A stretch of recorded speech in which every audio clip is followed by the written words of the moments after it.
ಸಚಿವೆ ಲಕ್ಷ್ಮೀ ಹೆಬ್ಬಾಳ್ಕರ್ಗೆ ಸಿಟಿ ರವಿ ನಿಂದನೆ ಮಾಡಿರುವಂತಹ ಪ್ರಕರಣ. ಸಿಟಿ ರವಿ ವಿರುದ್ಧ ಲಕ್ಷ್ಮೀ ಹೆಬ್ಬಾಳ್ಕರ್ ಆಕ್ರೋಶವನ್ನ ಹೊರಹಾಕಿದ್ದಾರೆ. ಬೆಳಗಾವಿಯಲ್ಲಿ ಸುದ್ದಿಗೋಷ್ಠಿ ನಡೆಸಿ ಸಿಟ್ಟಿಗೆದ್ದಿದ್ದಾರೆ ಸಚಿವೆ ಹೆಬ್ಬಾಳ್ಕರ್. ಇನ್ನು ಸುದ್ದಿಗೋಷ್ಠಿಯ ನಡುವೆ ಭಾವುಕರಾಗಿದ್ದಾರೆ ಲಕ್ಷ್ಮೀ ಹೆಬ್ಬಾಳ್ಕರ್ ಅವರು. ಸಿಟಿ ರವಿ ಹೇಳಿಕೆಗೆ ಬಿಜೆಪಿಗರು ಧೃತರಾಷ್ಟ್ರರು ಅಂತ ಹೇಳಿದ್ದಾರೆ. ಕೆಲವು ಬಿಜೆಪಿಗರು ನನ್ನ ಬಳಿ ಬಂದು ಕಿವಿಯಲ್ಲಿ ಕ್ಷಮೆ ಕೇಳಿದ್ದಾರೆ ಅಂತ ಸಚಿವೆ ಹೇಳಿದ್ದಾರೆ. ಆದ್ರೆ ಬಹಿರಂಗವಾಗಿ ಯಾರೂ ಕೂಡ ಖಂಡಿಸಿಲ್ಲ ಅಂತ ಬೇಸರವನ್ನ ಹೊರಗಾಕಿದ್ದಾರೆ.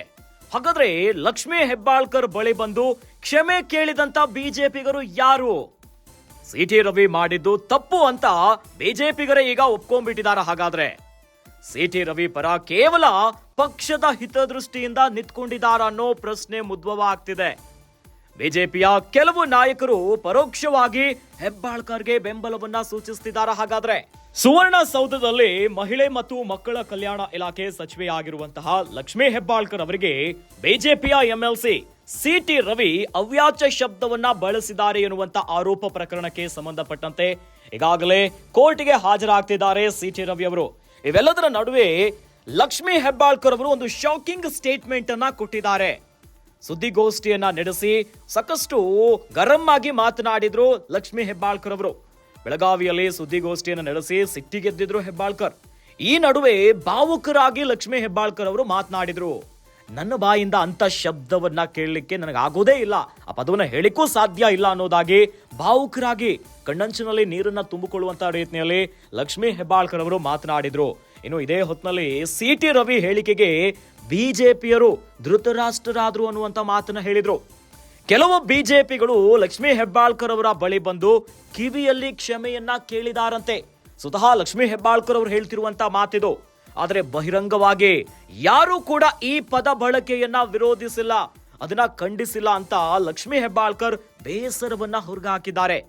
ಹಾಗಾದ್ರೆ ಲಕ್ಷ್ಮೀ ಹೆಬ್ಬಾಳ್ಕರ್ ಬಳಿ ಬಂದು ಆ ರೀತಿಯಾಗಿ ಕಿವಿಯಲ್ಲಿ ಕ್ಷಮೆ ಕೇಳಿರುವಂತ ಬಿಜೆಪಿಗರು ಯಾರ್ಯಾರು? ಹಾಗಾದ್ರೆ ಇತ್ತ ಬಿಜೆಪಿಯ ರಾಜ್ಯಾಧ್ಯಕ್ಷ BY ವಿಜಯೇಂದ್ರ ಅವರು ರಾಜ್ಯ ಸರ್ಕಾರದ ವಿರುದ್ಧ ಗರಂ ಆಗಿದ್ದಾರೆ. ಇನ್ನು ಪೊಲೀಸರ ನಡೆಯ ವಿರುದ್ಧ ಅನೇಕ ಬಿಜೆಪಿಯ ನಾಯಕರು, ವಿಪಕ್ಷ ನಾಯಕ ಆಗಿರುವಂತ ಆರ್ ಅಶೋಕ್ ಅವರು ಕೂಡ ಈ ಕುರಿತಂತೆ ಖಂಡಿಸುತ್ತಿದ್ದಾರೆ. ಇದರ ನಡುವೆ ಲಕ್ಷ್ಮೀ ಹೆಬ್ಬಾಳ್ಕರ್ ಅವರ ಬಳಿ ಬಂದು ಕಿವಿಯಲ್ಲಿ ಕ್ಷಮೆಯನ್ನ ಕೇಳಿರುವಂತ ಬಿಜೆಪಿಯ ನಾಯಕರು ಯಾರು? ಸಿಟಿ ರವಿ ಪರ ಕೇವಲ ಪಕ್ಷದ ಹಿತದೃಷ್ಟಿಯಿಂದ ನಿಂತ್ಕೊಂಡ್ಬಿಟ್ಟಿದ್ದಾರ ಬಿಜೆಪಿಗರು.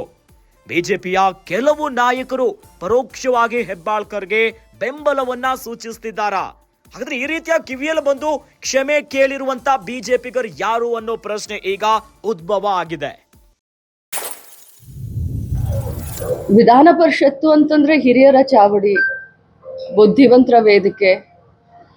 ಆ ವೇದಿಕೆಯಲ್ಲಿ ಅವ್ರು ಮಾತನಾಡ್ಬೇಕಾದ್ರೆ ಎಲ್ರು ಧೃತರಾಷ್ಟ್ರ ಆದ್ರು. ಅದ್ ಬಹಳ ಕೆಟ್ಟ ಅನ್ಸ್ತು. ಕೇಳಿದವ್ರು ಬಂದು ನನಗೆ ಪಕ್ಕಕ್ಕೆ ಬಂದು ಹೇಳ್ತಾರೆ, ಸಾರಿ ಅಂತ ಹೇಳ್ತಾರೆ. ವಿಧಾನ ಪರಿಷತ್ತು ಅಂತಂದ್ರೆ ಹಿರಿಯರ ಚಾವಡಿ, ಬುದ್ಧಿವಂತರ ವೇದಿಕೆ. ಆ ವೇದಿಕೆಯಲ್ಲಿ ಅವ್ರು ಮಾತನಾಡ್ಬೇಕಾದ್ರೆ ಎಲ್ರು ಧೃತರಾಷ್ಟ್ರ ಆದ್ರು. ಅದ್ ಬಹಳ ಕೆಟ್ಟ ಅನ್ಸ್ತು. ಕೇಳಿದವ್ರು ಬಂದು ನನಗೆ ಪಕ್ಕಕ್ಕೆ ಬಂದು ಹೇಳ್ತಾರೆ, ಸಾರಿ ಅಂತ ಹೇಳ್ತಾರೆ. ವಿಧಾನ ಪರಿಷತ್ತು ಅಂತಂದ್ರೆ ಹಿರಿಯರ ಚಾವಡಿ, ಬುದ್ಧಿವಂತರ ವೇದಿಕೆ. ಆ ವೇದಿಕೆಯಲ್ಲಿ ಅವ್ರು ಮಾತನಾಡ್ಬೇಕಾದ್ರೆ ಎಲ್ರು ಧೃತರಾಷ್ಟ್ರ ಆದ್ರು. ಅದ್ ಬಹಳ ಕೆಟ್ಟ ಅನ್ಸ್ತು. ಕೇಳಿದವ್ರು ಬಂದು ನನಗೆ ಪಕ್ಕಕ್ಕೆ ಬಂದು ಹೇಳ್ತಾರೆ, ಸಾರಿ ಅಂತ ಹೇಳ್ತಾರೆ.